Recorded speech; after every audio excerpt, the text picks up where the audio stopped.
মধ্যপ্রাচ্যে চলমান যুদ্ধের জেরে বৈশ্বিক জ্বালানির সংকট দেখা দিয়েছে। এমন পরিস্থিতি মোকাবেলায় সপ্তাহে 2 দিন ছুটি ঘোষণা করেছে নেপাল। রোববার জরুরি মন্ত্রিসভা বৈঠকে সরকারি অফিস ও শিক্ষা প্রতিষ্ঠানের সাপ্তাহিক ছুটি 1 দিন থেকে বাড়িয়ে 2 দিন করার সিদ্ধান্ত করা হয়। নেপাল সরকারের মুখপাত্র সাসমিথ পোখরেল জানান, জ্বালানি সরবরাহের অস্বস্তিকর পরিস্থিতির কারণেই এই সিদ্ধান্ত। এর আগে নেপালের সপ্তাহে একমাত্র ছুটি ছিল শনিবার।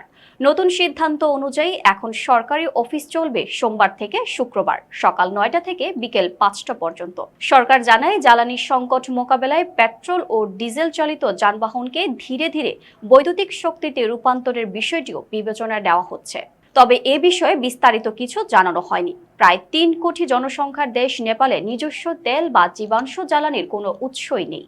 জ্বালানির জন্য প্রায় পুরোপুরি ভারত নির্ভর হওয়ায় আন্তর্জাতিক বাজারে দামের ওঠানামার প্রভাব সরাসরি পড়ছে দেশটিতে।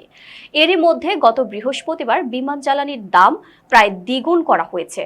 রাষ্ট্রায়ত্ত নেপাল অয়েল কর্পোরেশন জানিয়েছেন, মূল্য বাড়ার পরও অন্যান্য জ্বালানির পণ্য অঙ্কের লোকসান গুনতে হচ্ছে।